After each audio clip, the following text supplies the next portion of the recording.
Sir एक बार आप अर्चना दीदी को देख लेना, आई थिंक उनको लिंक का कुछ कंफ्यूजन है, एक बार आप उनसे बात कर लीजिएगा, ठीक है? बात कर। Welcome to all graphology class of Ashutosh foundation.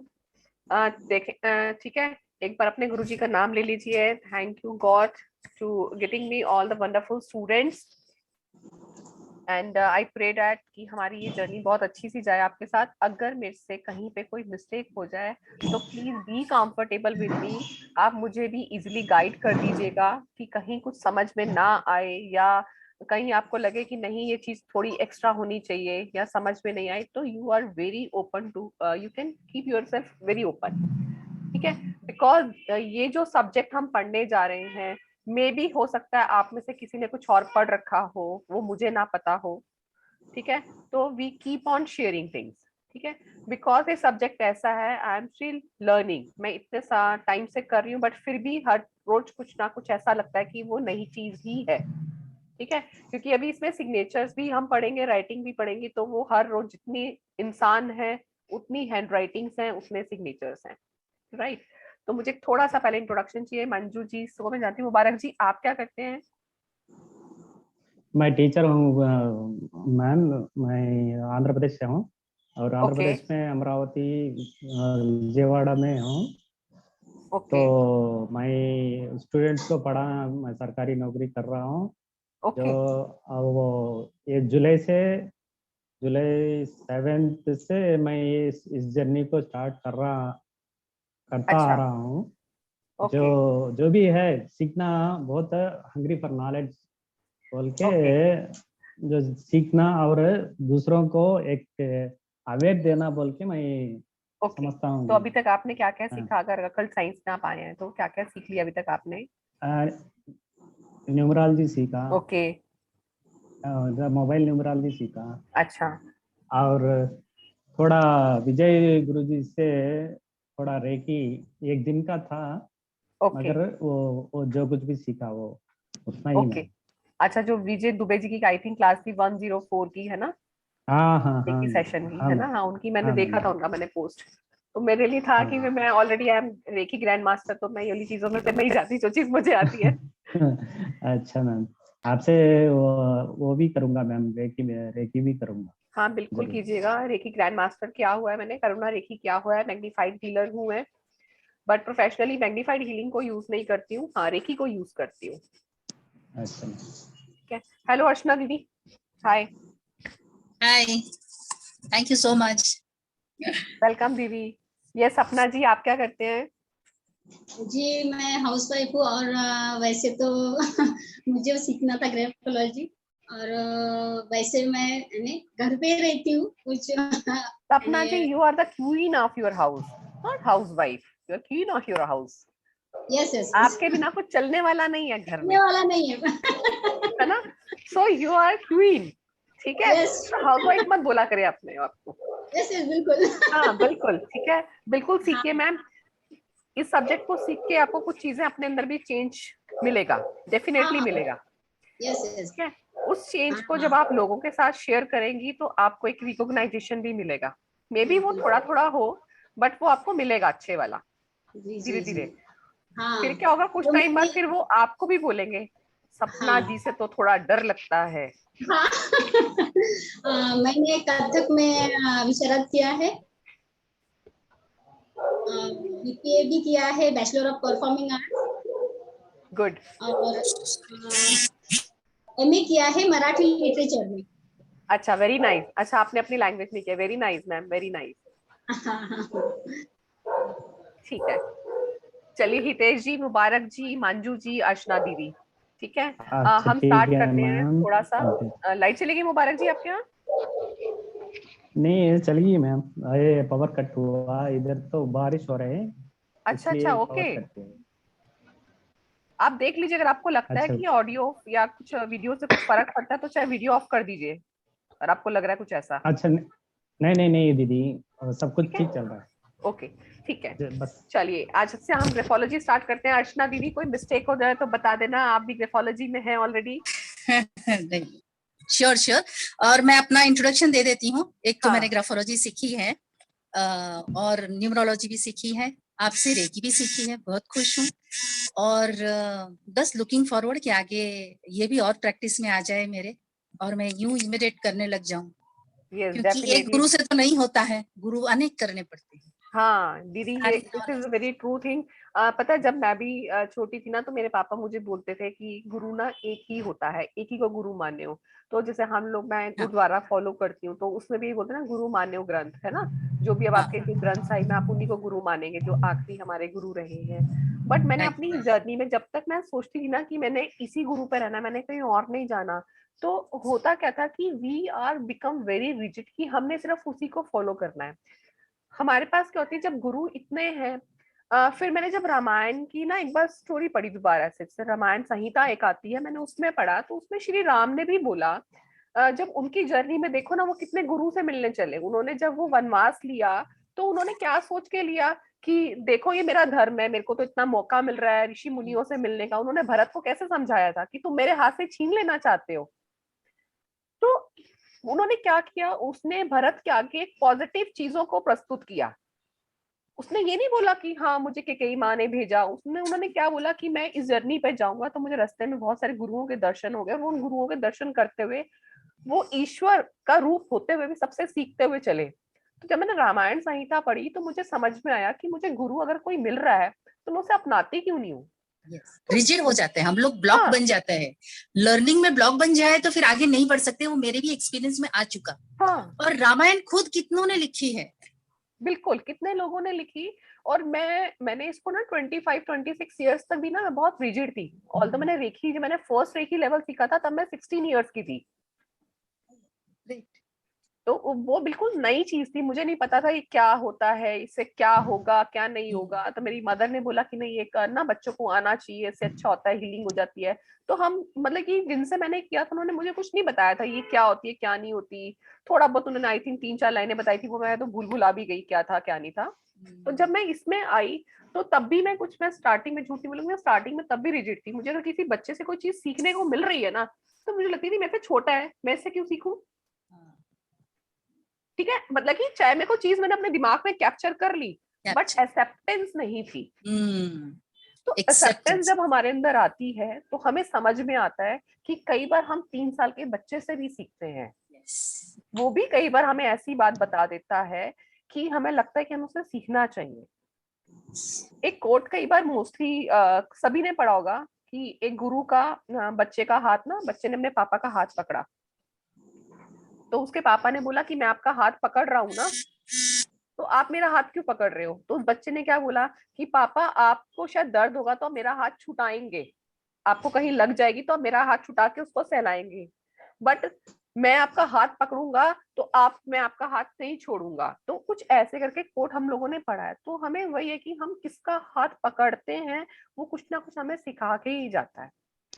Absolutely, इसीलिए जरूर जरूर मैम। और आशुतोष फाउंडेशन में टीचर्स इतने अच्छे हैं, और बेसिकली वहाँ की ऊर्जा इतनी अच्छी है ना कि मैग्नेट की तरह खींचे चले आते हैं। और उनकी जो ये जो बनाई हुई क्या बोलते हैं, उनकी टेंडेंसी नहीं, सॉरी कुछ शब्द याद नहीं आ रहे, पर उनकी जो एक ये बनाई है ना कि भाई हम दोबारा भी ज्वाइन कर सकते हैं और हाँ हमें जी ये मिलेगा, तो that really helps you know in very nice way, कि कहीं मिस मैम, हो हाँ गया जी, तो हम यस कुछ कर दीदी, सकेंगे। बिल्कुल। तो और सबसे नहीं जुड़ते हैं, फिर भी जहां जुड़ सकते हो और जहां आप तुम कुछ कर सकते हो और तुमको जो ज्ञान लेना हो अच्छा लग रहा है, तो टेक इट, हाँ, तो ये गुरु बना होना भी लो। चाहिए। नहीं, ये चीज अच्छी भी यस, है, जैसे सर ने यस, बोला आगे ज्वाइन कर सकते हैं, तो सर की ये खासियत है। देखो, बहुत हर अच्छी। किसी, कई बार होता है ना, हम एक जगह से सीखते हैं, हमें लगता है नहीं, हमें ना रिवीजन की जरूरत है, ठीक है। हाँ, मोस्टली वो क्या बोलते हैं कि मैम आप दोबारा से पे कीजिए, देन आप रीज्वाइन कर सकते हैं, आप सेम में नहीं कर राइट, सकते। अच्छा, आप देखें, गुरु एक ही है पढ़ाने वाला, ठीक है, कोई टीचर पढ़ा रहा है तो वो टीचर एक ही है पढ़ाने वाला, प्लेटफॉर्म या वही है। दूसरा, ऑनलाइन है। देखो, ऑनलाइन में मेरी बिजली, मेरा इंटरनेट, तब भी वो 6 लोगों में वही लगेगा, 16 लोगों में भी वही लगेगा, वही 60 पीपल लगे, में भी वही लगेगा। वही लगे, तो वही। हम क्या, कौन होते हैं किसी को मना। या तो ना कि हाँ आपकी क्लास में आ रहे हैं, यार आपके एसी यूज कर रहा है, आपका प्लेटफॉर्म यूज कर रहा है, आपका फर्नीचर बराबर, यूज कर रहा है, तो तुम राइट, अपना फी चार्ज करो ना, आपका रूम हाँ, ऑक्युपाइड कर रहा है। अपने घर Yes. बैठा है, सब अपना खर्च कर रहा है, अपनी एनर्जी यूज कर रहा है, तो क्या जरूरत है अननेसेसरी पैसा खर्च करने की? Yes. अगर वो Yes. दोबारा रिवाइज करना चाहता है तो आप लोग भी बिल्कुल, हमेशा के लिए thank फ्री हैं, जब भी ग्रेफोलॉजी का बैचेस रहेगा, आपको जब भी रिवीजन की जरूरत पड़े आप कर लीजिएगा। अच्छा पक्का, ठीक है thank दीदी। you. ठीक है। सिग्नेचर क्लासेस में इवन मेरे प्रीवियस जो भी पीछे मेरा सितंबर में बैच खत्म हुआ था, उन बैच खत्म हुआ भी 15 दिन हुआ था जब मेरा नया बैच स्टार्ट हुआ था, मेरे वो 4-5 स्टूडेंट थे, उसमें से 2 लोग तो डेली आते थे, जिसको करना होता था जो उनका सेशन, तो वो कर लेता था इजीली कि हाँ हमारा ये वाला मिस हुआ था या थोड़ा रिवीजन हो जाता है। ठीक है, तो डोंट वरी अबाउट दैट। ठीक है, Yes. अर्चना मैम का स्टेटमेंट कंप्लीट कर देते हैं। संकल्प मैम, संकल्प, आशुत काइंड ऑफ मतलब हिंदी में वर्ड हाँ वो जो वर्ड इन्होंने ढूंढ रही थी। संकल्प लिया हुआ है कि that we will you know let everybody join this course if they have paid Reach. no time. Yes, Yeah, yes. yeah. ठीक है, चलिए स्टार्ट करते हैं। कुछ स्लाइड्स हैं, मैं पहले एक बार बता देती हूँ कि व्हाट आर द ग्राफोलॉजी। ठीक है, थोड़ी सी थ्योरी मैं आपको अभी भेज दूंगी, ज्यादा कहानी पढ़ने का शौक हो तो अभी भेजती हूँ मैं आपको वो। ठीक है, दीपा जी इसमें सारे पीडीएफ रहेंगे जो आएंगे जिनको हम पढ़ सकेंगे। मैं अभी आपको एक ग्राफोलॉजी की छोटी सी हिस्ट्री भेजूंगी, पहले आप वो पढ़ लीजिएगा।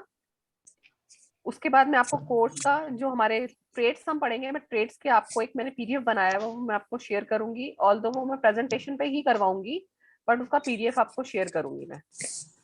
ठीक है, उसके बाद मेरे कुछ पर्सनल नोट्स हैं, क्योंकि notes is this is my graphology book, this is my own book.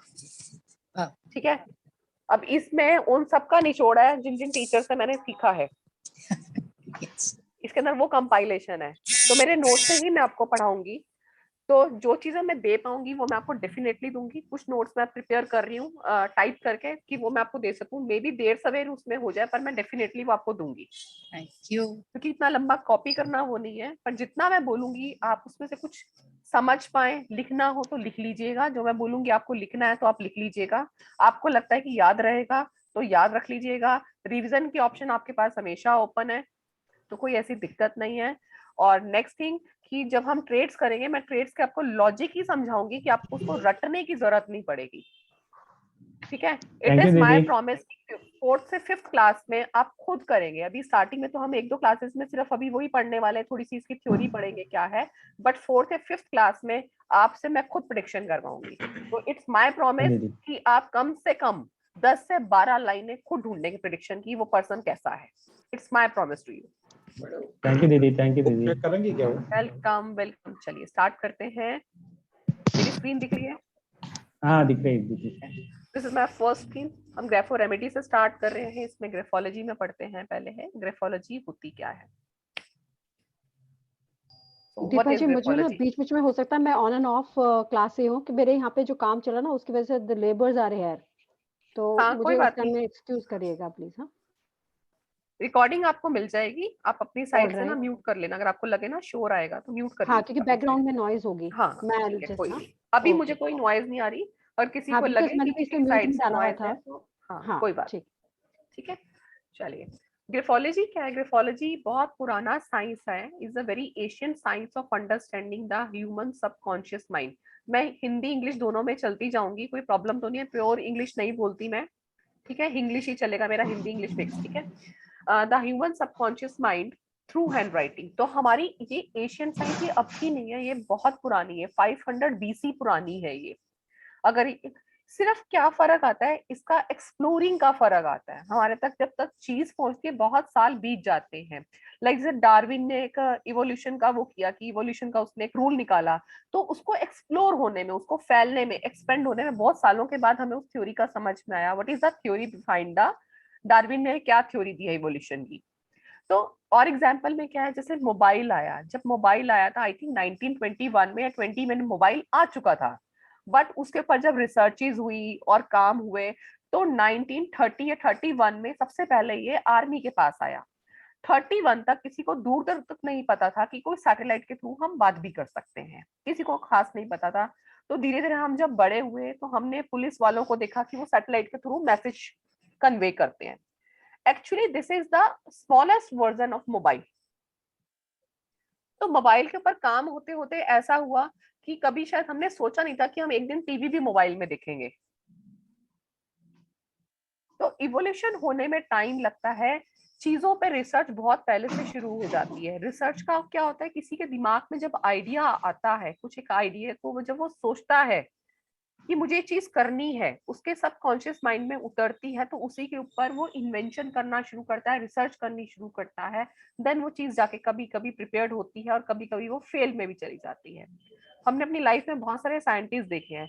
Edison ने क्या, एडिसन के बारे में हम सबसे ज्यादा पढ़ते हैं, जब भी साइंस का नाम आता है एडिसन का सबके बारे में सबको पता है, उसने इतने सारे इन्वेंशन किए, ठीक है, बट उससे पहले उसके फेलियर्स नहीं पता। अगर उसने 30 इन्वेंशंस किए हैं तो उसने 99 फेलियर्स भी लिए हैं, 99 फेलियर जो उसके रिकॉर्डेड है।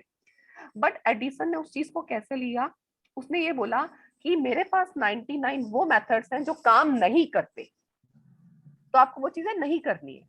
तो हमें चीजें क्या है, हमें उस टर्म में सीखनी है जो लोगों के फेलियर्स हैं, हमें फेलियर्स से सीखना है।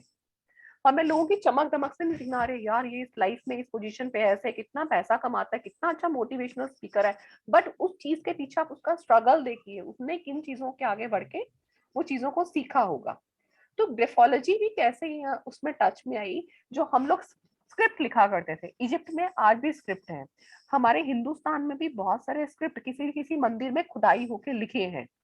जैसे मुबारक जी आंध्र प्रदेश से, आंध्र प्रदेश के मंदिरों में बहुत देखी होंगी आपने चीजें, हाँ आपने हाँ दीदी मस्जिदों में सब। भी देखी होंगी, कुछ खुदाइयां हुई हुई है, कुछ अलग तरह के लेटर्स लिखे हुए हैं। हाँ दीदी वो हमारे ताम अमरावती पत्रों के उधर। ऊपर, हाँ, हमारे ताम पत्रों के ऊपर बहुत कुछ संहिताएं में जोड़ा गया है। तो ये चीजें क्या है, जब इन स्क्रिप्ट का एनालिसिस किया गया तो उनसे ही लैंग्वेज निकली। हमने हिस्ट्री में पढ़ा कि देवनागरी लैंग्वेज होती, सबसे पुरानी लैंग्वेज ये आई थी, बट आप देखेंगे उसमें कुछ कुछ ही हिंदी के लेटर्स हैं, उन हाँ लेटर्स का दीदी। ही इवोल्यूशन हुआ। इंग्लिश लैंग्वेज भी जो है हमारी हिंदी से, हमारी संस्कृत से ही डेवलप हुई है। तो जब इसकी उन्होंने स्टडी की 500 बिफोर, पहले इसको कन्फ्यूशियस ने देखा, उसने देखा कि जब हम स्क्रिप्ट इस तरह से लिखते हैं तो वो पर्सन इस तरह का है, उसने ऐसे रिसर्चेस करनी शुरू की। फिर धीरे धीरे ये 18 सेंचुरी 16 सेंचुरी में आई, 16 सेंचुरी से 19 सेंचुरी के कुछ साइंटिस्ट ने इसके ऊपर काम किया। फिर 18 सेंचुरी में ब्रिटेन में आया, 19 सेंचुरी में कुछ और कंट्रीज में भी आया। तो उसके बाद सबसे ज्यादा जो इसका इंपॉर्टेंस है ना, फ्रांस का सबसे अच्छा इंपॉर्टेंस है।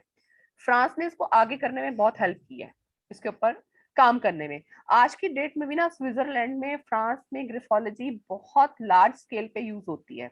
अगर आप वहां के ग्राफोलॉजिस्ट मिला लें और पूरे वर्ल्ड के मिला लें तो वो एक तरफ है उनकी रेशो। वहां पर एक क्रिमिनल साइट्स पे जितना काम ग्राफोलॉजी से होता है उतना हमारे यहाँ नहीं होता। बट आज की डेट में अब जो मर्डर्स हो जाते हैं, किसी का सुसाइड होता है, जैसे सुशांत सिंह का आपने देखा होगा, सुशांत सिंह का जब मर्डर उठा था तो उसके ऊपर हैंड राइटिंग पे बहुत काम किया था, बहुत ग्राफोलॉजिस्ट ने काम किया था। एक विनीत भोंसले करके हैं, उन्होंने इसके ऊपर एनालिसिस किया था, पुणे के हैं I think Vineet Bhosale, graphologist हैं। तो उन्होंने सुशांत सिंह के उसके ऊपर किया था कि वो पर्सन किस तरह का है, सुसाइड कर भी सकता है या नहीं कर सकता है। तो ये चीजें अब हमारे यहाँ इंडिया में यूज होने लगी हैं, और क्रिमिनोलॉजी में भी इंडिया में बहुत सालों से यूज हो रही है, कम से कम इसको इंडिया में भी 20 से 25 साल हो चुके हैं। बट अब इसको फ्रीक्वेंटली यूज किया जाता है, क्योंकि पहले इतने केसेस नहीं होते थे। आप देखेंगे आज के डेट में केसेस क्यों ज्यादा होते हैं, बिकॉज लोगों का स्ट्रेस लेवल ज्यादा है। और स्ट्रेस लेवल क्यों है, लोगों की चमक दमक देखे कि दूसरा खुश क्यों, मैं दुखी क्यों। मेन डेवलपमेंट तो उसके दिमाग में यहाँ से शुरू होती है। तो चीजें बहुत ज्यादा पॉजिटिव वे में भी हमें हेल्प करती हैं केसेस को सॉल्व करने में। तो ब्रेन राइटिंग काम क्या करती है, हमारे ब्रेन के अंदर राइटिंग जाती कहाँ से, वहां पे राइटिंग कहीं से नहीं जाती है। हम अपने एटमॉस्फेयर में, अपनी सोसाइटी में, अपने घर में जिस तरह की चीजों को कैप्चर करते हैं, हम हर चीज बोलते नहीं है। कई बार हम घर में देखते हैं कुछ बच्चे के साथ गलत हो रहा है, या बच्चे आपस में ऐसा बोल रहे हैं, बड़े ने हमें ऐसा बोल दिया, कई बार हमें पता है बड़ा हमें गलत बोल रहा है, तो कई बार हम जवाब ना देके क्या करते हैं, उस सिचुएशन को अपने माइंड में कैप्चर कर लेते हैं। अगर वो सेम चीजें हमें बार बार उस पर्सन से मिलती हैं, उसी तरह की वाइब्रेशन हर बार मिलती है, तो वो क्या होता है, जो हम चीजें कैप्चर करते हैं वो धीरे धीरे हमारी बहुत स्ट्रॉन्ग हो जाती है।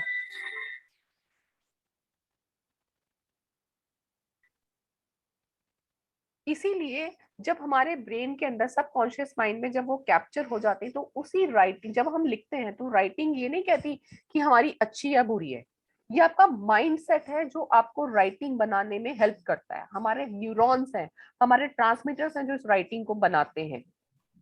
तो actually this is the unique imprint of your personality, your mindset, your strength and your weakness जो हमारी राइटिंग में आती है, ठीक है। So the act of handwriting is directly monitored by the human spinal column, cerebrum और cerebrum. तो जो ये हमारा स्पाइनल कॉर्ड है, this is your spinal cord. तो ये हमारे मेडुला, यहाँ हमारा मेडुला होता है, सर के बिल्कुल यहाँ पर मेडुला होता है। ये मेडुला हमारे हाइपोथैलेमस ग्लैंड, पीनल ग्लैंड से अटैच होता है, ठीक है। हमारे ब्रेन में जो स्नैप्सिस होते हैं, ठीक है, जो कवरेज, किसने थोड़ा साइंस पढ़ा हुआ है आप में से, तो स्नैप्सिस में क्या होता है, जो भी हम चीजें करते हैं, लाइक मैंने किसी चीज को टच किया, मैं देख रही हूँ, मैं सुन रही हूँ, दीज आर ऑल सेंसेस, तो ये ट्रांसमिट ही होती है, ब्रेन को मैसेज ही मिलता है कि हमें देखना है, हमें सुनना है। बट ये ट्रांसमिशन इतना जल्दी होता है, ये इतना फास्ट होता है कि वो कुछ फ्रैक्शन ऑफ सेकेंड में हो जाता है। ऐसा तो नहीं होता कोई चीज आपके पास गर्म पड़ी है, आप हाथ लगा के रख रहे हो, आपने 5 मिनट बाद हटाया उसके ऊपर, अरे ये गर्म थी। क्या होता है, ये फ्रीक्वेंट ऑफ सेकेंड्स में होता है, ठीक है।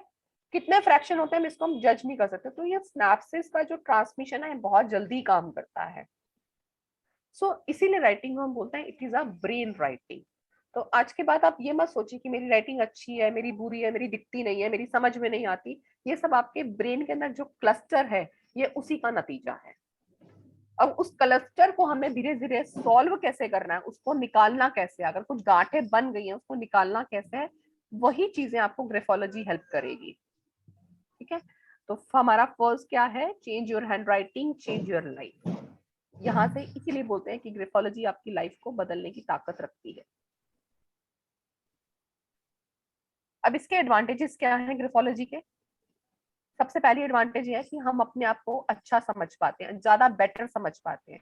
हमसे, हमारे बारे में हमसे ज्यादा कोई नहीं जानता, बट फिर भी कुछ चीजें ऐसी हैं जब हमें सामने से बताई जाती हैं, या तो कई बार हम एक्सेप्ट करते हैं या हम उसको बिल्कुल डिनाई कर देते हैं। बट हमारे अंदर वो है तो सही कहीं ना कहीं।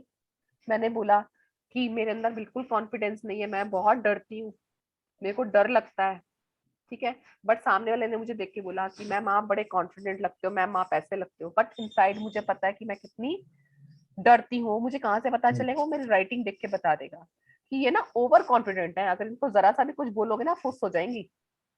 तो ये हमारे राइटिंग में दिखता है कि आप उसको एक्सैजरेट कर रहे हैं, या वो एक्चुअलिटी में है, या आप सिर्फ शो कर रहे हैं, उसको पोर्ट्रे कर रहे हैं। तो सबसे पहले तो हम अपने आप को समझ पाते हैं, और ग्राफोलॉजी दूसरों को भी समझने में आपको हेल्प मिलेगी। जब आप उसकी राइटिंग देखेंगे आपको लगेगा कि अच्छा इसमें ये परेशानी है। तो वहां पे हमें बायस नहीं होना, चाहे वो पर्सन आपका कितना मर्जी एनिमी भी हो, या आपको नहीं पसंद वो पर्सन, वहां पे बायस ना होके अगर आप उसको पॉजिटिव साइड से देखेंगे तो आप उसको हेल्प कर पाएंगे। आप देखेंगे वो धीरे धीरे वो पर्सन आपके साथ कनेक्ट हो जाएगा। अगर आपको कुछ कुछ 2-3 चीजें भी उसकी इम्प्रूव करानी है ना, आप उसको बोले अच्छा आपका देखो ये बन रहा है ना, इसलिए आपको ये प्रॉब्लम आ रही है। हम एक एडवाइस तो सिंपली दे सकते हैं ना, इंडिया में एडवाइस तो सबको फ्री मिलती है हाँ हाँ है दीदी। ना, थोक में मिलती है ना, एक मांगो तो 10 मिलती है। तो वहां पे आप एक भी देंगे तो अगर वो काम कर जाती तो आपके पास अपने आप कनेक्ट होने वाला है। हमने किसी की राइटिंग देखी, किसी को आपने बोला अच्छा ये प्रॉब्लम है, हो रहा है आपके साथ, ऐसा हो रहा है, तो just try to improve this, इतना भी आप उसे बोल देते हैं तो हो सकता है उसको पहले विश्वास ना हो, बट उसको अगर बोलेंगे ना अच्छा आप इतना करके देखो क्या चेंज आ रहा है, तो वो आपको डेफिनेटली अगली बार बोलेगा कि हाँ भैया, हाँ दीदी, मेरे अंदर ये चेंज आया। ठीक, उसके बाद इसके एडवांटेज क्या है, हम चाइल्ड डेवलपमेंट को चेक कर सकते हैं। स्टूडेंट लाइफ में बहुत सारी परेशानियां रहती हैं, चाइल्ड की डेवलपमेंट में बहुत सारी चीजें आती हैं। आज छोटे 3 साल के बच्चे में भी बहुत एग्रेशन होता है, उनके अंदर भी टेंशन। आप देखो कई बार 3 साल का बच्चा, अरे मम्मा बहुत टेंशन है, मैम को इस बार पोयम सुनानी है, मुझे बिल्कुल याद नहीं। छोटे छोटे बच्चे के ऊपर टेंशन वाला वर्ड हाँ दीदी, है ना। बहुत तो टेंशन है। हाँ, तो इन चीजों का हम ग्राफोलॉजी से चेक कर सकते हैं कि वो बच्चे के अंदर परेशानी कहाँ आ रही है। हम इसकी डेवलपमेंट में और कहाँ देख सकते हैं, अगर किसी को अपने रिक्रूटमेंट देना है, किसी को एम्प्लॉयमेंट देना है, तो वहां पे आपको गाइडेंस मिल सकती है इसके थ्रू कि वो पर्सन कितना ऑनेस्ट रहेगा आपकी कंपनी के लिए। आपने उसका सिलेक्शन किया है तो वो सही है कि नहीं है। आप उसको जब सिलेक्ट कर रहे हैं रिक्रूटमेंट के टाइम पे, तो आप उसको कौन सा डिपार्टमेंट देना चाहेंगे। आप उसका देख रहे हैं इसका मार्केटिंग स्किल अच्छा रहेगा, रिस्क फैक्टर बहुत अच्छा है, तो आप उसको मार्केटिंग डिपार्टमेंट में डाल रहे हैं। आप उसको देख रहे हैं कि पर्सन बहुत एनालिटिकल है, इसका लॉजिकल बहुत क्लियर है, आप उसको फाइनेंस डिपार्टमेंट में डाल रहे हैं। ठीक है, आपने कई चीजें देखी, इसके अंदर ईगो चीजें बहुत आ रही हैं, बट ये कहीं ना कहीं सॉफ्ट स्पोकन भी है, तो आप उसको रिसेप्शन वाला एरिया दे रहे हैं कि सॉफ्ट स्पोकन है, क्योंकि रिसेप्शन एरिया पे क्या बंदा चाहिए जो लोगों को आराम से टैकल कर सके, उनके साथ आराम से बात कर सके। तो चीजें आपको ग्राफोलॉजी से पता चलती हैं। कैरियर गाइडेंस आप उनको मोटी मोटी दे सकते हैं। राइटिंग से आपको पता चल जाएगा कि ये पर्सन के अंदर उसकी स्ट्रेंथ क्या है, उसकी वीकनेस क्या है, तो उसके अकॉर्डिंग आप उसको मोटी मोटी गाइडेंस दे सकते हैं कि बेटा आप ये चीजें करें तो आप इस फील्ड में जा सकते हैं। तो सिलेक्शन ऑफ राइट कैंडिडेट में भी आपको ये हेल्प करता है। बिजनेस की अंडरस्टैंडिंग में बहुत हेल्प करता है, आपके लाइफ पार्टनर चूज करने में भी हेल्प करता है। अब लाइफ पार्टनर में कैसे हेल्प करता है और बिजनेस में कैसे हेल्प करता है? बिजनेस में क्या है, हमारी जब हम किसी के साथ पार्टनरशिप करते हैं या हम किसी को अपने साथ बिजनेस में इन्वॉल्व करते हैं या हम उसके साथ इन्वॉल्व होने जा रहे हैं या उसके साथ हमारी डीलिंग है, तो हमें ये पता होना चाहिए कि उसके साथ अगर हमारी पैसों की डीलिंग है तो पहले पैसे में क्या चीज आती है, एक जबान और एक भरोसा। जबान पे काम करता है ना बिजनेसमैन, कि सामने वाले ने बोल दिया तो वो लोग क्या बोलते हैं, अरे हम तो जबान पे काम करते हैं। तो वो उस पर्सन के अंदर ऑनेस्टी है या नहीं है, क्या वो पर्सन आपके लिए ट्रस्टवर्दी है या नहीं है, ये भी आप उसकी राइटिंग से देख सकते हैं।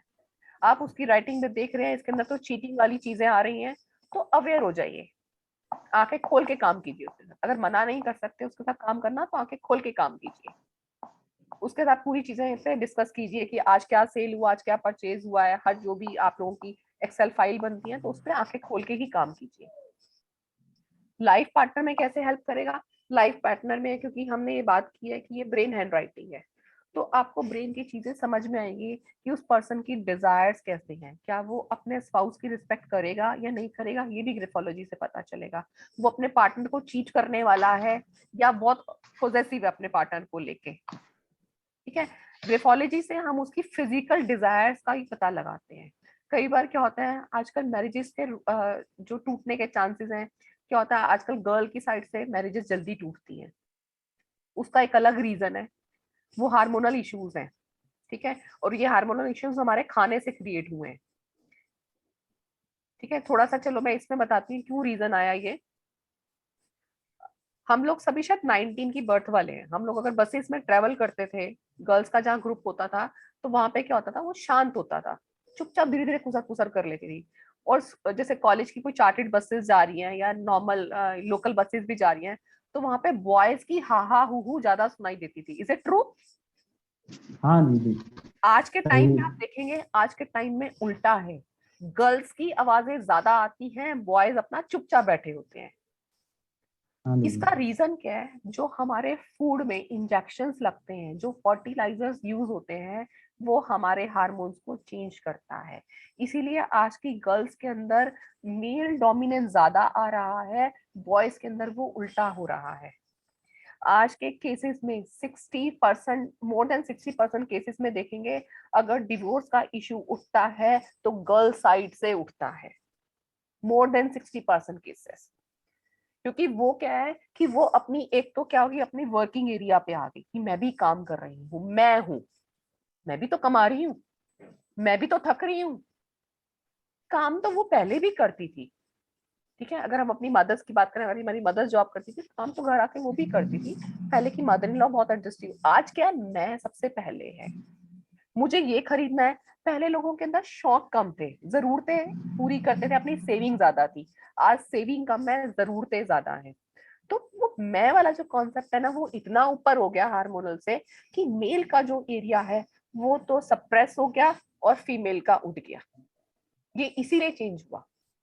अब जो लोग वापस बोल रहे हैं ना कि ऑर्गेनिक फार्मिंग करो, उसका रीजन यही है, जो इतने सारे चेंजेस आ रहे हैं। अर्ली एज में गर्ल्स को, बॉयज को प्रॉब्लम्स आ रही, गर्ल्स को बहुत जल्दी प्रॉब्लम आने लग जाती है आजकल। पीसीओडी की आप देखो, 14-14 साल के बच्चों को इतनी प्रॉब्लम्स आ रही हैं, ठीक है। कितनी तरह के इन्फेक्शंस क्रिएट हो रहे हैं। This is all due to जो हम फूड खा रहे हैं ये, ठीक है। उसके लिए हम जंक फूड अवॉइड कर सकते हैं, चलो वो अलग थी। अब लाइफ पार्टनर के पर वापस आते हैं, वहां पे भी हम इन चीजों को देख सकते हैं कि उस पर्सन का डिजायर्स कैसे हैं, क्या वो चीटिंग में तो नहीं है, ऐसा तो नहीं है सिर्फ उसको एक अपनी कुछ डिजायर्स को पूरा करने के लिए शादी करनी है, उसके बाद उसका कोई मतलब नहीं है, या उसका कोई पर्टिकुलर मतलब है कि हाँ उसकी वाइफ कमा रही है तो भैया पैसा आ जाएगा, बाकी जाए उसकी इज्जत साइड में, मेरे को कोई लेना देना नहीं, जो मर्जी करे। भाई घर में जैसे मर्जी रहे वो, उसको कोई प्रॉब्लम हो रही है तो उसको ऊपर देखना नहीं है ना। हमारी सोसाइटी में ऐसे लोग भी, जो इतनी वेल ऑफ भी लेडीज कमा रही हैं उसके बाद भी उनके घर में कोई रिस्पेक्ट नहीं है। तो ये कहाँ से है? रिस्पेक्ट दिलाने का काम भी हस्बैंड का है, और वही वाइफ का भी काम है हस्बैंड को रिस्पेक्ट दिलाने का। तो दोनों को इसीलिए बोला जाता है एक ही गाड़ी के दो पहिए। ये चीजें हम हैंड राइटिंग से चेक कर सकते हैं। जहाँ पे आपकी कुंडली काम नहीं करती वहां पे ग्राफोलॉजी काम करती है। हम क्या बोलते हैं, अरे कुंडली तो मिलाई थी, पता नहीं क्या हो गया। अरे इतने साल पहले की शादियों में देखो ना, कुंडलियां मिलाई भी नहीं जाती थी, जान पहचान में रिश्ते हो जाया करते थे और अच्छे खासे चलते थे, हाँ कभी ऐसी बात ही सुनने में नहीं आती थी। आज हम टेवे मिलाते हैं, पंडित से मिलते हैं, पता नहीं कहाँ कहाँ जाते हैं, जान पहचान में भी देखते हैं कि नहीं यार हमें ना घर थोड़ा जान पहचान का चाहिए भाई, आजकल डर लगता है। तो आप ग्राफोलॉजी से वो चीज चेक कर सकते हैं कि एक्चुअली में वो चीज वर्क करेगी या नहीं करेगी। तो ये आपको यहाँ भी बेनिफिट देती है। उसके बाद क्राइम्स पे, क्राइम सीन्स पे जो फॉर्जरीज हो जाती है, लॉन्ड्री, कोई मनी लॉन्ड्री कर देता है, वहां पे भी हेल्प करता है। मेडिकल डायग्नोसिस में भी ग्राफोलॉजी बहुत हद तक काम करती है। ठीक है, मेडिकल की बहुत सारी टर्म्स हमें राइटिंग से पता चल जाती है कि उसको ये प्रॉब्लम है। ठीक है, तो ये तो एडवांटेजेस हैं ग्राफोलॉजी की। अब एरियाज ऑफ एप्लीकेशन क्या है, ये कहाँ कहाँ काम करती है, हमें क्या क्या चीजें बताती है ग्राफोलॉजी। ट्रस्ट, वो पर्सन कितना ट्रस्टवर्दी है, वो पर्सन कितना एम्बिशियस है, उसकी फिजिकल डिजायर्स क्या है, उसका इंटेलिजेंस लेवल क्या है, उसका मैनेजमेंट स्किल क्या है, उसके इमोशंस कैसे हैं, उसका फ्रस्ट्रेशन लेवल कैसा है, उसकी हेल्थ कैसी है। ये सब चीजें हमें ग्राफोलॉजी बताती है। तो आप देखें इतनी चीजें हमें सिर्फ एक ग्राफोलॉजी बताती है, जो आपने आज तक कभी सोची नहीं होंगी, ये वो चीजें बता देती है आपकी। ठीक है, तो फॉर द टाइमिंग जब आप सीखते जाएंगे ना, फिर लोग आपको बोलेंगे अरे यार तू क्या करता है, मैं तो डर लगता है, मेरे साथ होता है ऐसा। ठीक है, मुबारक जी इस क्लास में नया है, मुबारक जी को बताती हूँ मेरे साथ क्या हुआ था। अभी 5 महीने पहले की बात है। मेरी ना डॉटर का ना फ्रैक्चर हुआ था, पता नहीं मैंने शायद अर्चना दीदी को, पता नहीं किसी को तो शेयर किया था। तो मैं उस डॉक्टर के पास ना, हम लोग वो अपना प्रिस्क्रिप्शन लिख रहा था अपना, और मैं खड़ी हुई देख रही थी। मेरी डॉटर का अपना करवाने गए, वो कंपाउंडर वाले रूम में चले गए, तो वो लिखते गए। मैंने बाहर आके अपने हस्बैंड को पकड़ाया कि आप ये मेडिसिन मेडिसिन लो, और मैंने उनको साथ में बोला कि ना डॉक्टर ना ऐसा ऐसा, कोरोना के टाइम में था, अकेला डॉक्टर था क्योंकि उस समय बहुत ही ज्यादा था, ये मार्च अप्रैल के ड्यूरिंग, बिल्कुल मास्क वास्क लगा के। और मेरे एरिया में हालांकि नीचे 200 गज का एरिया था, उस एरिया में इस टाइम में बस इतने पेशेंट ही अंदर होंगे, तो हार्डली 3 या 4 पेशेंट ही उतने एरिया में थे। मैंने लगा डॉक्टर ना ऐसा है ये, कहता तुम्हारा टेस्ट कर लूं मैं। मेरे हस्बैंड ने मुझे एकदम छूटते था, कहता तुम्हारा टेस्ट ले लूं मैंने कहा बिल्कुल ले लो। कहता है मैं बोल दूंगा जाके उसको, मैंने कहा बोल दो। अब मुझे ये पता होता है मैं गलत हूं तो मैं बोलती कि नहीं यार मत बोलो, मैं कहा हाँ बोल, मुझे क्या डर है। मेरे हस्बैंड ने जाके ना उनको बोला कि सर मेरी वाइफ ना बाहर खड़ी है, उसने बोला आप ना ऐसे ऐसे हो। कहते यार तू एक काम कर, तू जा बाहर उसको भेज। ऐसा बोला, बिटिया तू बैठ जा जरा मेरे पास। मतलब 70+ का वो डॉक्टर था, और एचओडी है यहाँ पे, डॉक्टर अग्रसेन हॉस्पिटल है दिल्ली का, एचओडी है वहां का। कहता बेटा तू अंदर आ जा जरा। उसने बिठाया मुझे, बैठ गया ऐसे करके। कहता तूने कैसे बताया बेटा, मुझे ये बता पहले। बनिया था, बनियों में ना जरा तू करके ही बात करते हैं। बेटिया तू बता पहले तूने बताया कैसे। मैं कहा सर आपकी हैंड राइटिंग में ना दिख रहा है, और ऊपर से आपको कारों का शौक बहुत है। कहता ये चीज तो मुझे आज तक किसी ने नहीं बताई, मैं तो पागल हूँ कारों का। ये क्या है? तो मैंने कहा सर आपके ना, कहता है एक काम कर तू मेरा ना पेपर दे वापस, ऐसे बोलता तू मुझे पेपर दे मेरा वापस, मैं उसको बंद ही करता हूँ, मैं तेरे को टाइप करके देता हूँ मैंने क्या लिखनी है दवाइयाँ। और मेरा ना ऐसे कंधे से हाथ पकड़ के ना मुझे बाहर ले आया अपने रूम से, एकदम ऐसे बच्चों की तरह। कहते यार इसको ना ले जा यहाँ से, दोबारा ना तू ही आई हो बस, इसको मत लेके आई हो। नहीं तो पूरा राज खुल जाएगा। कहता मतलब मुझे लिखना भी बंद करना पड़ेगा। ऑल्दो उनका सब पॉजिटिव चीजें ही मैंने बताई थी, मैंने कहा सर आप ऐसे हो, आप इमोशनल काइंड हो, आप इसको इंपॉर्टेंस देते हो, आप ऐसे करते हो। तो एकदम से हैरान रह गए कि मैं डॉक्टर हूँ, मुझे मेरे से सब डरते हैं यहाँ पर मेरे पास आने से। मतलब मेरे हस्बैंड ने भी वहां जान से बोला कि डॉक्टर ना बड़ा सन किया, बट डॉक्टर बहुत अच्छा है वो। मैं कहा अच्छा ठीक है। और अच्छा उसके बाद वो इतना वो फ्रेंडली हो गया, हमारा कुछ बिल बना था 8,500-9 हजार का बिल बना था पैसे का, एंड ही चार्जेस 6,000 रुपीज। मैंने कहा ये लो हो गया ना आपका बेनिफिट। मैं कहा बच गए ना आपके 2,500 रुपए। बच गए ना। तुम्हारा एनालिसिस तो महंगा था। मैं कहा महंगा था या सस्ता था, मैंने तो एक पॉइंट फेंका था, मुझे ये था ना कि मुझे वो डिस्काउंट देगा। वो इतना खुश हुआ, कहता यार इसका बिल चेंज कर। तो ये चीजें ना नहीं तो होती सारा है तो सारा राज हाँ खुल जाएगा। हाँ, उन्होंने खुशी से किया, उन्होंने वैसे किया। हालांकि मैंने बहुत ज्यादा चीजें नहीं बताई थी, मैंने 5-6 चीजें ही बताई थी, बट वो उसी में इतना खुश हो गए थे ना कि अरे ये भी ऐसा भी होता है क्या। मैंने कहा हाँ जी सर ऐसा भी होता है, ये भी साइंस है एक तरह की। तो ऐसी चीजें होती हैं, तो अपने आप को अफ्रेड नहीं करना। तो मैं ये अक्सर करती हूँ, मैं किसी भी डॉक्टर के पास जाती हूँ, केमिस्ट पे जाती हूँ, तो मैं चीजें एनालाइज करती हूँ। किसी नर्स पे गई या कोई भी मुझे मिलता है, टीचर्स की राइटिंग में फटाफट से देखती हूँ। पहले मुझे सिग्नेचर्स इतने नहीं थी, क्योंकि मैं पहले एज अ हॉबी करती थी ग्राफोलॉजी। फिर जब सिग्नेचर्स कर ली ना, तो अब ध्यान जाता है सबसे पहले। जैसे हस्बैंड के चेक आते हैं ना, मैं सबसे पहले देखती हूँ। मैं कहा इससे बच के रहना तू। कहते क्यों, क्या है। मैं कहा भैया 1 नंबर का फ्रॉड है, यहाँ से पेमेंट नहीं आने की तुम्हारी बिल्कुल। कहता नहीं आएगी। मैंने कहा नहीं आएगी। 3 साल हो गए उस बंदे ने 3 लाख रुपए, 3.5 3 लाख रुपए देने आज तक नहीं दिए। मैंने वो कितनी बार बोला, मैंने कहा उसको बोलो भैया कुछ वो ही बांध दे, थोड़े थोड़े बांध दे कि 20-20 हजार करके दे दे। मतलब बंदे को इतना टाइम हो गया है, इतनी महंगी डील करता है वो, करोड़ों की करता है, बट हमारे 3.5 लाख रुपए देने के लिए टाइम नहीं है उसके पास। बातें करवा लो बैठ के, मेरे हस्बैंड के साथ बैठ के छोले भटूरे खिलवा लो। तो मैंने उनको बोला, मैं यार ये ना बहुत बड़ा चीटर है, ये सिर्फ उन्हीं के साथ काम करेगा जो उसको पैसा फेंकेगा। मैंने कहा आप एज अ वेंडर हो उसकी तरह, तो उसको आपको वैसे ट्रीट करता है कि चल अगले वाला काम कर, उसमें एडजस्ट कर ले, अगला वाला काम कर वो एडजस्ट कर ले, तो ऐसा करेगा वो। तब उनको बिलीव नहीं हुआ था। मैंने कहा उसकी राइटिंग दिखाओ मुझे। तो फिर जब मैंने उनकी राइटिंग की, तो मैंने उन भैया को भी बोला, मैंने कहा भैया, अब मैंने उसको सामने से नहीं बोला कि आप भी धोखा करते हो। मैंने उनको बोला, मैंने कहा भैया आपको ना धोखे बहुत मिलते हैं। कहता हाँ भाभी बहुत मिलते हैं। फिर मैंने अपने हस्बैंड को बोला कि जो उसकी राइटिंग है, राइटिंग में भी ऐसा है कि वो धोखा अट्रैक्ट कर रहा है, वो देगा भी और उसको मिलेगा भी। ये हम वो करेंगे ठीक है जब हम गुरु वाई वाले लूप ठीक करेंगे। जब हम वाई वाले लूप्स करेंगे तो आपको चीजें समझ में आएंगी हमें कहाँ से देखनी है। तो इट्स अ वेरी इंटरेस्टिंग चीज है थिंग्स। ठीक है, ये बीच बीच में मैं आपको एक्सपीरियंस इसलिए बता रही हूँ कि थोड़ी सी क्लास आपको ना बोरिंग ना लगे। स्टार्टिंग की 2-3 क्लासेस बोरिंग लगती नहीं है। दीदी, मैं एक बात बोलूँ दीदी, ये 2017 में 2017 में मैं एक यहाँ पे हैंड राइटिंग सिखाने वाले थे। वो हैंड राइटिंग में जो कुछ मैं उनको जानना चाहता था, लेकिन मैं भी सिखाने को तैयार हो गया। लेकिन ये इसका रूट कहाँ है बोल के, जब से 2017 से मैं ढूंढता ढूंढता ढूंढता आज आज वही ग्राफोलॉजी का नाम से अच्छा वो ऐसा मिला दीदी।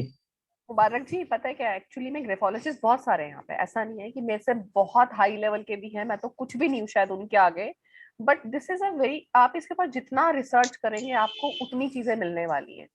ठीक है, नहीं दीदी, अभी मेरा क्या है बस जैसे से हम, मेरा एक ही इंटेंशन था, वो ग्राफोलॉजी मतलब क्या है, ग्राफोलॉजी कहाँ से आया, बस इतना जानना चाहता था। लेकिन अब एक ही धीरे धीरे धीरे धीरे अपने सा अपने सामने आ जाते हैं दीदी। मैं ये कह रहा हूँ। हाँ हाँ नहीं ये होता है। क्योंकि मुबारक जी अभी मेरे साथ जब से मैंने इसको पढ़ाना शुरू किया ना, मेरे को जैसे आपका एक्सपीरियंस है ना, मेरे पास ऐसे भी एक्सपीरियंसेस हैं। एक और भी मंजू जी हैं, वो शायद ज्वाइन करेंगी आज या कल में, वो मेरी पुरानी स्टूडेंट है, कर रही थी दोबारा से करने के लिए। तो उनके साथ भी उन्होंने भी 2 साल 1.5 साल ढूंढती रही वो। बहुत जगह देखा हाँ उन्होंने, कहीं पे उनको पैसे ज्यादा लगे, कहीं पे उनको समझ में नहीं आया। उन्होंने ये नहीं कि उन्होंने 2-3 जगह से किया। फिर उन्होंने एक सिग्नेचर वर्कशॉप अटेंड किया, जो वो मुझे बता रही थी, उन्होंने 3000 रुपीज की थी, एक दिन की वर्कशॉप। तो वहां से उन्होंने अपने बेटे का सिग्नेचर करेक्शन कराया। तो जब उन्होंने अपनी क्लास लेते हुए ना एक दिन मुझे बोला कि दीपा जी आप मेरे बेटे का सिग्नेचर चेक करेंगी क्या। मैंने कहा हाँ करेंगे हम। जब मैंने उनके सिग्नेचर में बताया कि ये प्रॉब्लम आ रही है, तो पहले तो वो एकदम से हैरान हो गई कि दीपा जी ये करेक्टेड सिग्नेचर है। उसके बाद शौक लगने की बारी मेरी थी। तो मैंने बोला कि क्या दीदी ये ये प्रॉब्लम तो इसके अंदर आ रही होंगी। उन्होंने बोला कि हाँ दीपा जरूर। जी तब से प्रॉब्लम आ रही है ये। ठीक है, एक सेकंड, मेरे ना घर बेल बजी, 1 मिनट।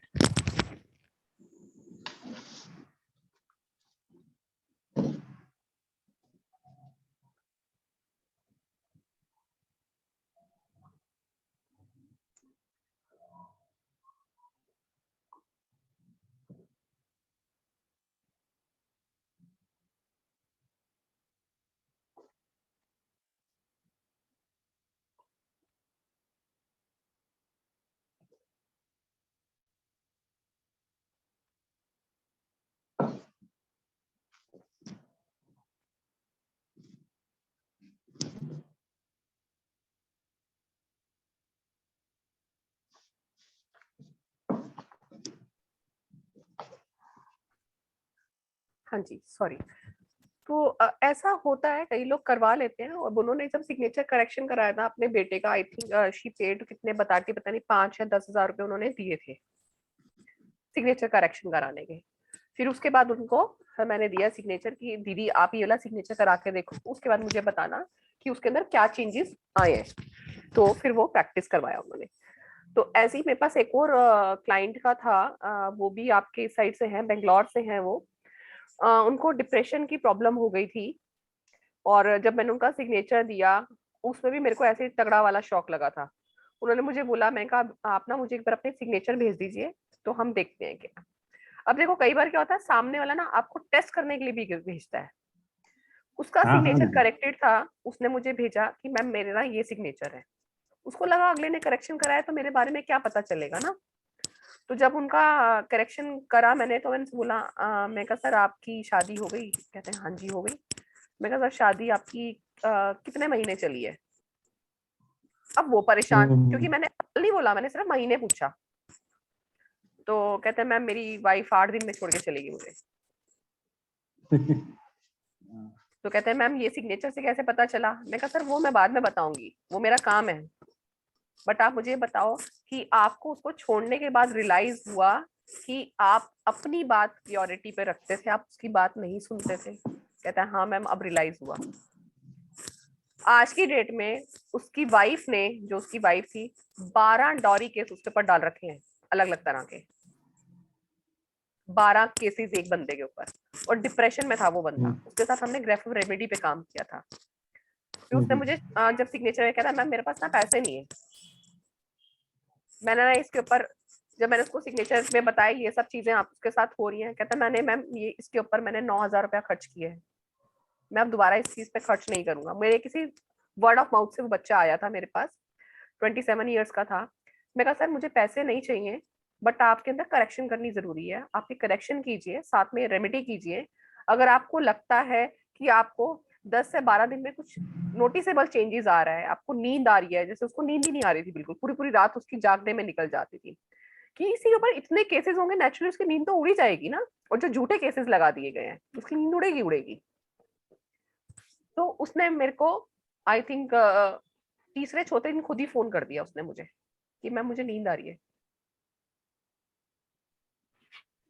दीदी मैं एक थोड़ा श्योरिटी की वजह से तकरीबन 2012 से वो जरा डिप्रेशन में हूँ।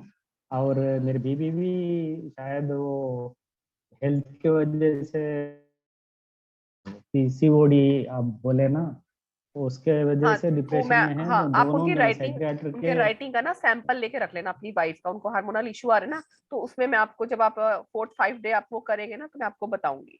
फिर जब हम ट्रेड्स करेंगे ना, ट्रेड्स में आपको समझ में आ जाएगा ये हार्मोनल इशू कहाँ से क्रिएट हुआ है। ये हमारे अल्फाबेट्स में भी दिखता है हार्मोनल इशू आ रहा है। अच्छा दीदी। ठीक है, और वो जैसे दोनों भी छोटी छोटी साइकियाट्रिक चीजें ना, मेडिसिन लेते हैं, मेडिसिन साइकियाट्रिक सर छूट मेडिसिन भी जाएंगी लेते आपकी, हैं। मेडिसिन छूट अच्छा जाएंगी दीदी, आपकी। थैंक मैं यू। आपको अभी आज ही एक पैटर्न भेजती हूँ, एटलीस्ट आप वो स्टार्ट कीजिए करना। अच्छा दीदी। ठीक है, आप एटलीस्ट वो स्टार्ट कीजिए, तो जब तक आपकी क्लासेस हमारी चलेंगी तब तक आपको काफी रिलीफ मिल जाएगा उससे। अच्छा दीदी, ठीक है, थैंक यू दीदी। दवाइयां हट जाएंगी आपकी। अच्छा दीदी, थैंक यू। चलिए, so did you know when a Deepa ji, person, इसमें हम कुछ ऐसी रेमेडीज भी होती हैं जो जैसे कि कोई कैंसर पेशेंट है उसके लिए भी हम कुछ ऐसी रेमेडी कर पाएंगे? क्योंकि पहले एक बार हुआ फिर दूसरी बार रिकवर हुआ किसी का, तो हाँ क्या हम ये भी डायग्नोज कर पाएंगे और कुछ रेमेडी रिकमेंड कर पाएंगे? मंजू जी, कैंसर की रेमेडीज के लिए ना थेरेपी होती है, बट मैंने आज तक किसी कैंसर पेशेंट पे ऐसा काम नहीं किया कि उसका पहले हुआ है उसको दोबारा भी हुआ है। हम लोग हार्मोनल इशू पे तो काम करते हैं, कैंसर जैसी चीज पे काम नहीं करते। मे बी इसके अंदर मेडिकल चीजें होती हैं, बट मैंने वो चीजें नहीं की हुई हैं, होती ओके। होंगी। हाँ, क्योंकि मैंने कुछ बुक्स में पढ़ा हुआ है, कुछ फॉरेन के साइंटिस्ट हैं, ग्राफोलॉजिस्ट हैं, जिन्होंने इस पर रिसर्च की है, जो राइटिंग से पता चलता है कि उन्होंने इसे फर्स्ट स्टेज का उन्होंने सैंपल लेके रखा, फर्स्ट स्टेज में सैंपल ऐसा जा रहा था, सेकंड स्टेज में जो पर्सन आया उसकी हैंड राइटिंग का सैंपल ऐसा जा रहा था। तो रिसर्च फॉर्म में तो है, रिसर्च फॉर्म में मुझे पता है ये, बट इसका कुछ ऐसा है कि रेमेडी की हम ग्राफोथेरेपी से कर सकें, उसका मुझे कोई दूर तक आइडिया नहीं है कैंसर का। ओके, जैसे कोई पैटर्न लिखना शुरू करें, उससे हाँ, कुछ हेल्प नहीं हो? मुझे कैंसर के बारे में कोई आइडिया नहीं है। ओके, रिसर्चेस के बारे में मैंने पढ़ा है कि ग्राफोलॉजिस्ट के ऊपर रिसर्च कर रहे हैं, क्योंकि मेडिकल के ऊपर काफी रिसर्चेस हो रही है ग्राफोलॉजी को लेके ना, मशीन्स पे भी काम हो रहा है अब ओके। कि मशीन से बिकॉज़ इसको यूजुअली आइडेंटिफाई। मैंने देखा है बहुत, जितने भी मेरे जानने में आया है नॉलेज में, कि किसी को अगर हुआ है तो सेकंड टाइम भी रिकरेंस हुआ, थर्ड टाइम का भी कईयों को हुआ। बट देन बहुत सारी चीज़ें हैं जिसमें कि ना जो भी टेक्नोलॉजी है, वो बेनिफिट नहीं हो पा रहा है। मेबी लाइफ एक्सपेक्टेंसी थोड़ा टाइम के लिए बढ़ा पाते हैं, but then finally somebody ma'am has to really cancer see. का मैं आपको एक रूट कॉज बताती हूँ।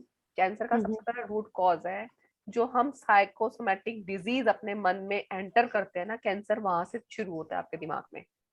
ओके, फर्स्ट सेल वहां से क्रिएट होता है। मान लो आपने किसी कैंसर पेशेंट को देखा है, आप उसके साथ आपकी कन्वर्सेशन है, कम्युनिकेशन बार बार हो रही है और उसका रोना धोना चालू है। एक तो है कि अपनी लाइफ को लेके पॉजिटिव है कि नहीं हम ठीक हो जाएंगे, एक अपना सिर्फ यही रो रहा है ना कि मेरे को दवाइयां ले रहा हूँ, देखो जी मेरे बाल झड़ गए, देखो जी मेरे साथ ये हो रहा है, मेरे साथ ये प्रॉब्लम आ रही है। क्योंकि वहां पे जब इम्यूनोथेरेपी या कीमोथेरेपी की दवाइयां चलेंगी तो साइड इफेक्ट आएंगे ही आएंगे। करेक्ट। ठीक है। एक पर्सन अगर आपके पास बार बार कम्युनिकेट करके अपना सिर्फ रोना रोएगा ना, तो क्या होगा, मान लो 10 टाइम आप पॉजिटिव हो ना, तो 11वें टाइम हो सकता है आपके अंदर कोई नेगेटिव चीज आपके सेल में एंटर कर गई। जहां ओके, आपके साइकोलॉजिकली माइंड में वो एंटर कर गई, आपने उसको एक्सेप्ट कर लिया, तो पहला सेल वहीं से क्रिएट हो जाएगा। कैंसर का आज तक कोई कॉज नहीं निकाल पाया कोई डॉक्टर, ये कहाँ से क्यों हुआ, किसी करेक्ट। को क्यों हुआ। हाँ, कई करेक्ट। बारी तो वो आपके डीएनए से आएगा कि अगर आपकी फैमिली में कैंसर वाले चीजें चल रही हैं तो कहीं ना कहीं बच्चों के अंदर आती है, वो डीएनए से कैरी हो जाती है। बट उस चीज को ही खत्म कर दो ना, उसके लिए मेडिटेशन सबसे अच्छी दवा है। हुँ, हुँ। सबसे अच्छी दवा है मेडिटेशन।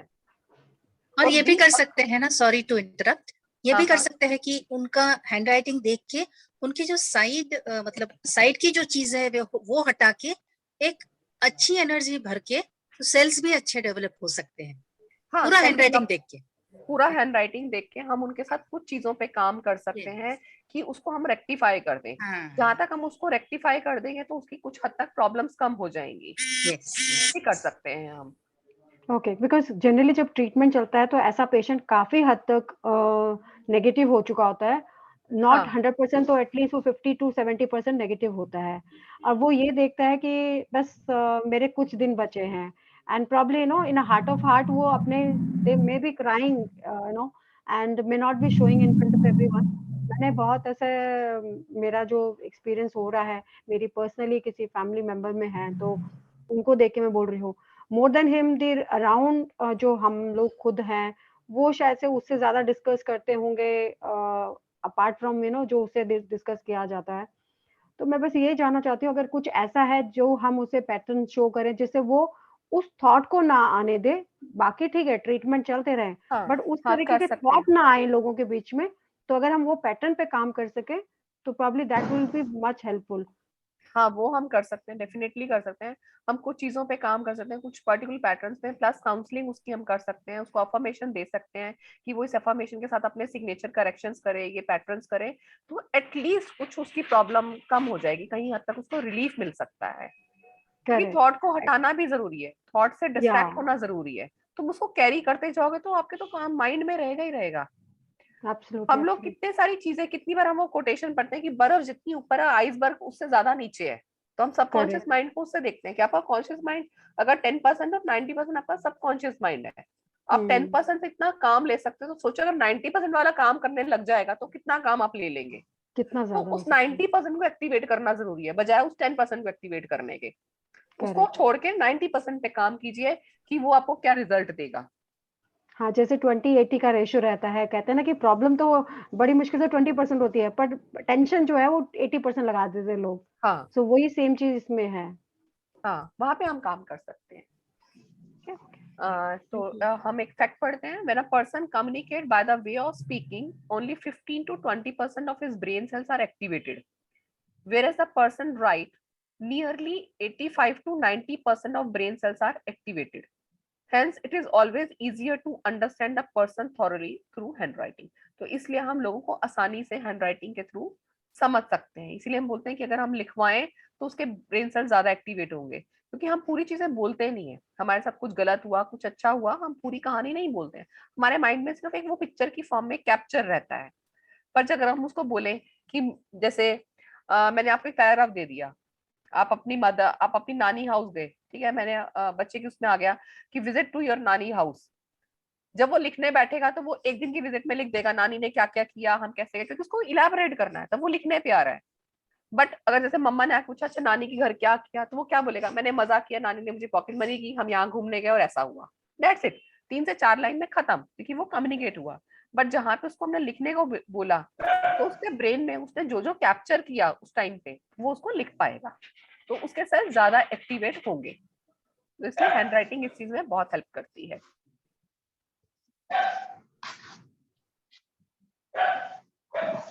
हम लास्ट की क्लासेस में पढ़ेंगे ग्राफो रेमेडीज क्या होती हैं। मैं सिर्फ आज आपको थोड़ा सा ब्रीफ दे रही हूँ, जो हम लास्ट में करेंगे, जो हम इनिशियल करेंगे। इनिशियल हम कर चुके हैं, बीच का पार्ट सरप्राइज है जो आपका कल स्टार्ट होने वाला है। लास्ट के पार्ट में क्या पढ़ेंगे हम, इसमें ग्राफो रेमेडी भी पढ़ेंगे। ग्राफो रेमेडी एक तरह से आपका मेडिकल टर्म्स में आपकी मेडिसिन का काम करेगा। Grapho remedy is a form of reverse psychology accomplished through the handwriting exercises specifically designed to bring about more desirable personality traits in you. By doing these exercises, you are accomplishing the gradual regrooving or retaining of your subconscious mind. अब यहाँ पे उनका rectification कर सकते हैं ग्राफोथेरेपीज को करके। सिर्फ एक बार छोटा सा एक ग्लांस देख लेते हैं इसके ऊपर, क्या क्या हम थेरेपीज करेंगे। थेरेपीज हमारी कहाँ कहाँ काम करती है, हमारी कंसंट्रेशन को इम्प्रूव करने के लिए, स्ट्रेस को रिड्यूस करने के लिए, विल पावर को स्ट्रेंथ करने के लिए। तो ऐसे पैटर्न्स बहुत सारे होते हैं जो हम करेंगे। ये बेसिक 3 चीजें अभी मैंने बताई हैं आपको। इन पैटर्न्स को करना कैसे है वो भी हम क्लासेस में पढ़ेंगे, कितना ही बार करना चाहिए, कितना करना चाहिए, ये सब चीजें भी हम पढ़ने वाले हैं। जैसे ये एक्स्ट्रा है, ये देख लीजिए मुबारक जी कैसे बन रहा है। ये पैटर्न मैं आपको भेजूंगी, आप इसका वीडियो देख लीजिए कैसे बना रही है वो। ऊपर से नीचे एस की फॉर्मेशन बना रही है। मेंटल डिटॉक्सिफिकेशन का ये काम करता है, स्ट्रेस रिलीजिंग का ये काम करता है। ये आप में से कोई भी इस पैटर्न को कर सकता है और इसका बहुत अच्छा इफेक्ट होता है। अगर हितेश जी यहाँ पे है तो इसके गवाह बैठे हैं। हितेश जी हैं क्लास में? Yes ma'am. हाँ जी हितेश जी बहुत अच्छा होमवर्क कर रहे हैं, डेली मुझे होमवर्क भेजते हैं अपना, और बहुत अच्छा अपना होमवर्क कर रहे हैं। Thank you ma'am. आप ये देखो, हम सबसे अच्छी वाली एज में हितेश सर हैं और अपना होमवर्क डेली भेजते हैं मुझे। वो थोड़ा लेट भेजता हूँ नहीं लेट भेजते, मैं जाग रही होती हूँ, मैं होमवर्क डेली देख के सोती हूँ आपका। हाँ थैंक यू मैम। मुबारक जी देख लीजिए कैसे बन रहा है, ये बनाना है आपको वाइफ को। ये मैं भेज भी दूंगी आपको। अच्छा दीदी, ठीक है। अच्छा दीदी, अच्छा ठीक है दीदी, थैंक यू दीदी। ये पैटर्न बहुत सारी जगह पे काम करता है। आपका स्ट्रेस कम करेगा, आपका एंजाइटी कम करता है, आपके डिप्रेशन में हेल्प करेगा, आपको हाइपरटेंशन में हेल्प करेगा, आपकी माइंड की रिलीजिंग करेगा। आपके माइंड में कोई चीज स्टक हो गई है, कोई ऐसी चीज, कोई इंसिडेंट स्टक हो गया, किसी की कोई बात आपके दिल को लग गई है, वहां पे भी आपकी रिलीजिंग करेगा। ये तो ये वाला पैटर्न आपका बहुत जगह हेल्प करता है। डायबिटीज के पेशेंट को भी आप ये पैटर्न दे सकते हैं। और किसी को डायबिटीज है तो एक पैटर्न और होता है, बट उसको किसके ऊपर कराना होता है, सैंड पेपर देखा होगा, सैंड पेपर आता है। सैंड पेपर के ऊपर आपने A4 शीट रखनी है, उसके ऊपर बोला पैटर्न कराना है। जब वो डायबिटीज वाला कराऊंगी तो मुझे याद दिला देना, वो पैटर्न करवा दूंगी मैं डायबिटीज का। तो उसके ऊपर वो पैटर्न करना है सैंड पेपर नीचे रखकर।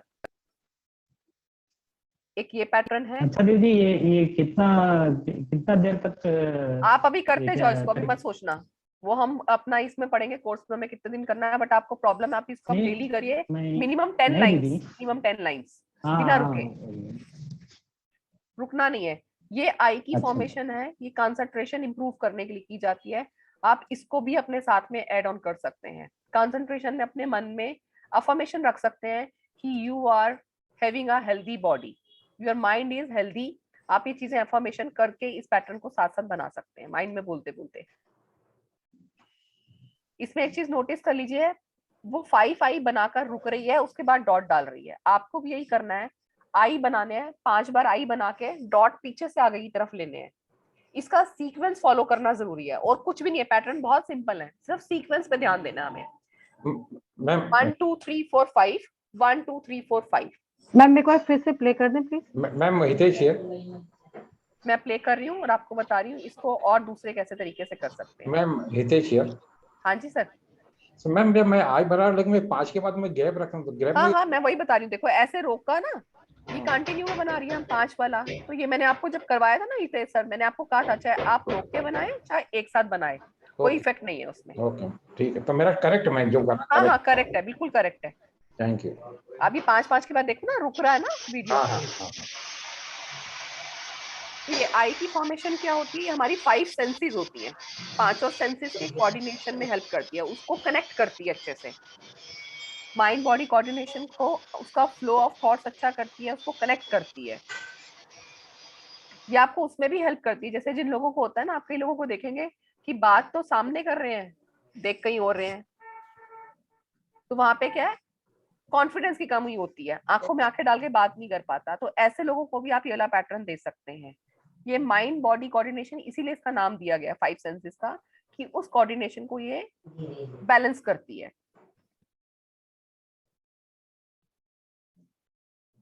ये विल पावर के लिए मैं होता है, ये सब हम करेंगे। Vertical line, horizontal line, vertical line हमारे गोल के लिए होती है, हॉरिजॉन्टल लाइन उसको निभाने के लिए होती है। ठीक है, वर्टिकल लाइंस क्या इंडिकेट करती है, आपकी प्लांटिंग करती है आपके थॉट्स की। हॉरिजॉन्टल लाइन उसको नरिश करने में हेल्प करती है, यानी कि उसको इंप्लीमेंट करने में हेल्प करती है, इसलिए इसको नाम देते हैं हम विल पावर का। Vertical lines indicate the planting the thoughts and horizontal lines nourish and nurture your mind. ये आपके गोल को आगे ले जाने में हेल्प करती है। ये सब हम करेंगे डिटेल में फिर से, तो छोटा सा एक बार देख लेते हैं। ये पैटर्न करेंगे हम, optimism, optimum utilisation of resources. ठीक है, पॉजिटिविटी इंक्रीज करने के लिए इस तरह का पैटर्न हम करते हैं। ये बॉडी को फिट भी रखता है इस तरह का pattern. Anti clockwise circle helps in breathing in positivity, enhance your energy, motivates and help in the healthy initiative. किसी को थकान जल्दी होती है, किसी को सांस की प्रॉब्लम है, किसी को कार्डियोवास्कुलर प्रॉब्लम है, उसको आप इस तरह का पैटर्न दे सकते हैं।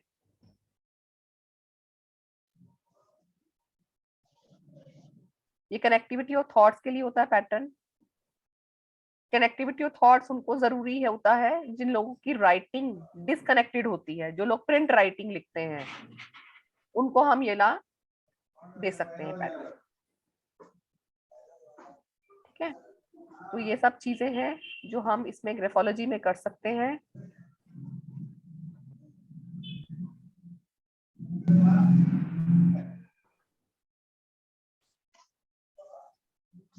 ठीक है, अभी अब यहाँ तक बताइए, किसी को कोई कंफ्यूजन यहाँ तक? नहीं दीदी। पक्का? यस दीदी, हाँ मुझे, हाँ जी बोलो सपना जी। हाँ हाँ, जो विल पावर की जो आपने जो लाइन दी, सपना जी पहले आप एक चीज बताओ, ये अपने नाम में आपने ए कब लगाना शुरू किया बीच में? जी हमें 1 मिनट जी, कहिए। आपने सपना में पी के बाद ए लगाना कब शुरू किया है? वो पहले बचपन से शुरू किया, बचपन से जो ऐसे PAN है ना, वही सबसे शुरू किया था। आपको गुस्सा कितना आता है? चिड़चिड़ाहट होती है छोटी बात पे? हाँ, चिड़चिड़ाहट होती होगी, ऐसे होता है ना, इरिटेशन होती है कि मेरे से बार बार एक ही चीज क्यों पूछ रहा है कोई? गुस्सा हाँ आता है, यानी इरिटेशन आता है चढ़ता है गुस्सा। आपको? हाँ बिल्कुल, गुस्सा आता है मुझे, यानी थोड़ा जल्दी आता है। हाँ इसीलिए हाँ, आता है। देखो पता है क्या रीजन है उसका? 1 2 हाँ 3 जी। 4 5 ए। हाँ हाँ हाँ, एग्रेशन बढ़ता है ए से। अच्छा बिल्कुल जी, बिल्कुल सही होगा। हाँ जी तेज सर बोलिए। अच्छा हाँ, नहीं, सपना अगर जी बोल रहे थे, सॉरी सपना जी पहले हाँ आप बोलिए। हाँ, अगर उसमें अगर करेक्शन करना हो तो फिर कैसे करें? अपने नाम में ये पी के बाद हटा दो ना, पी के बाद क्यों लगाते हो आप ये? क्योंकि पी बाकी के जगह बाद से का तो ये आपका हटा हट नहीं दूं? सकता, अच्छा बाकी अच्छा, जगह से तो आप हटा नहीं सकते ना। हाँ हाँ, यानी पर वो ऐसे अपना भी देख के हटाना, नहीं ऐसे नहीं, मैं अभी ऐसे रिकमेंड करी ना, नहीं नहीं, बराबर है आपका, बराबर होगा। डेट ऑफ बर्थ से आप चेक करना पर पहले। अच्छा बिल्कुल बिल्कुल, ऐसे PNA। हाँ अच्छा अच्छा, आपने जो विल पावर का जो लाइन बताई, जो वो मुझे समझ में नहीं, यानी 4 लाइन या पहले बीच में सब 4 करेंगे अभी हम, टेंशन मत अच्छा लो, अच्छा सब अच्छा, करेंगे। अच्छा अच्छा, बिल्कुल बिल्कुल अभी आपको बिल्कुल। सिर्फ टेलर दिखाया मैंने, ये सब हम करेंगे। हाँ हाँ, अच्छा अच्छा, ओके ओके। बिल्कुल ये बिल्कुल। सब आपसे करवाना भी तो है। जब आप खुद हाँ, करोगे बिल्कुल। तो किसी और से करवाओगे। हाँ, हाँ। बराबर है, बराबर। ये तो हितेश सर पूछिए। एक नोटिस किया मैंने, पैटर्न बनाने के बाद मेरे आई में स्ट्रेन होता है, वो स्ट्रेन निकल गया अभी। Very good. I don't know whether वो ट्रिपल लाइन वाला 4 लाइन वाला तभी निकला या कभी निकला, हाँ, बट आप प्लीज शेयर कीजिए बाकी सबको, जो ये नए बच्चे हैं, हाँ अर्चना जी, सपना जी और मुबारक जी को। सुना आपने क्या बोला उन्होंने? हाँ, और सुना दीदी। हितेश जी को कितने दिन हुए होमवर्क करते हुए? हितेश जी कितने दिन हो गए? 10 डेज हो चल गए ना आपके?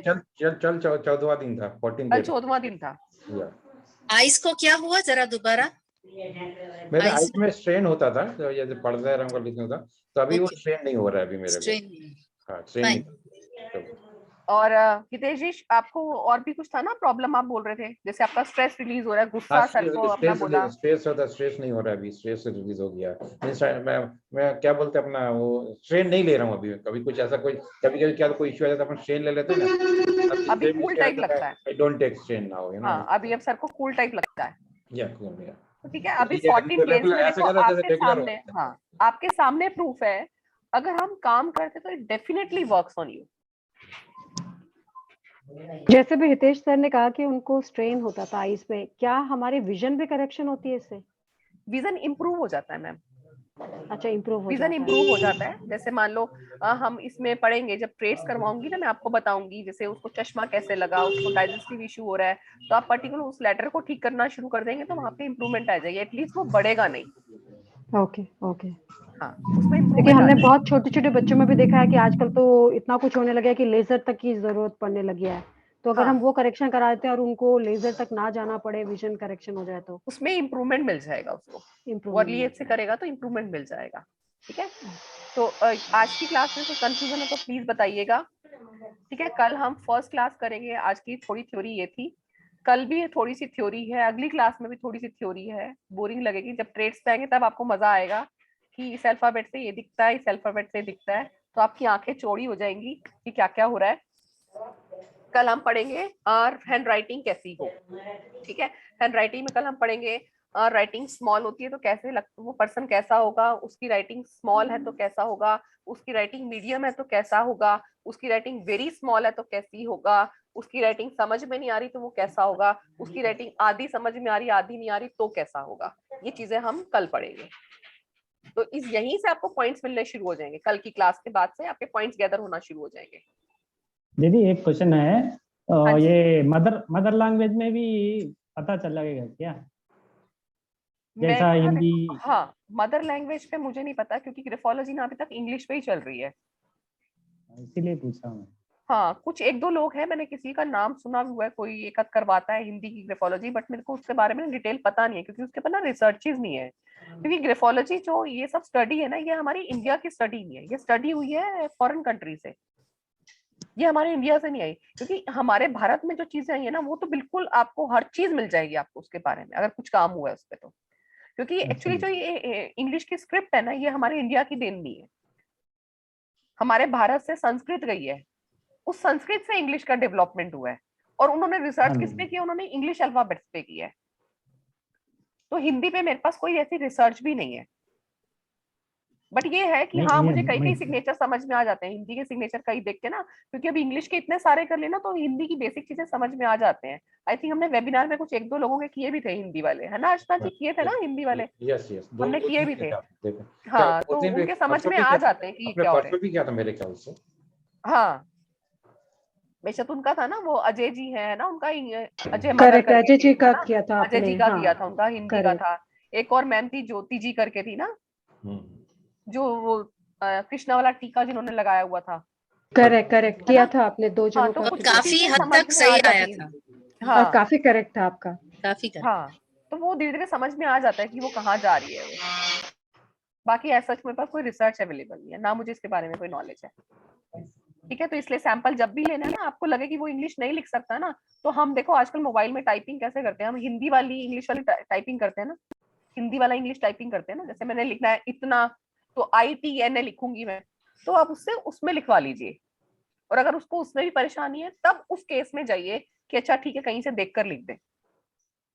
अच्छा ठीक है उसका दीदी। मैं आपको एक छोटा सा पोस्टर दे दूंगी, ताकि जब आप क्लाइंट से हैंड राइटिंग मांगे ना तो आपको इतना सारा बोलना नहीं पड़े कि सैंपल कैसा होना चाहिए। वो आपसे 10 बार पूछेगा कि मुझे सैंपल क्या देना है, वो आपको फोटो खींच के भेज देगा अपनी कॉपी की। वो एक्चुअली सैंपल नहीं होता है। सैंपल लेने का एक तरीका है, उसका मैं आपको पोस्टर दे दूंगी। आपने क्या करना है, अच्छा देखो मेरे को एनालिसिस करवाना है, पहले मैं आपको एक पोस्टर भेज रहा हूँ, आप उसको पढ़ लीजिए, ये पॉइंट्स हैं, इन पॉइंट्स के अकॉर्डिंग मुझे सैंपल भेज दीजिए। आपका भी बोलना कम, उसका भी कम, अपने आप पढ़ेगा, अपने आप सैंपल भेजेगा। नहीं तो ठीक है 1 दीदी। घंटा तो आप उसको गाइड ही करते रह जाओगे क्या करना और क्या नहीं करना। ठीक है, अच्छा दीदी, चलिए मैं थैंक यू क्लास दीदी। अब ओवर करते हैं। 7:30 मीतू जी की क्लास है, जिनकी क्लास है वो उस क्लास में जा सकते हैं। ठीक है, सो थैंक यू एवरीबॉडी, कल थैंक मिलते यू हैं दीदी, थैंक यू नए दीदी। टॉपिक के थैंक साथ। You, so bye much. Bye. Bye. Thank you दीदी, बाय, बाय सी यू कल ऑल। क्लास है? यस सर, और कल नहीं परसों सर शेड्यूल डालेंगे एक्चुअली। सर अभी शेड्यूल डाल आपका देंगे। शायद से मैम ऑल्टरनेटिव रखा हुआ ना शायद से हाँ जी, दोनों। ऑल्टरनेटिव है बट शेड्यूल सर डालेंगे। ओके अच्छा ठीक है, ओके देन बाय बाय। अच्छा थैंक दीदी।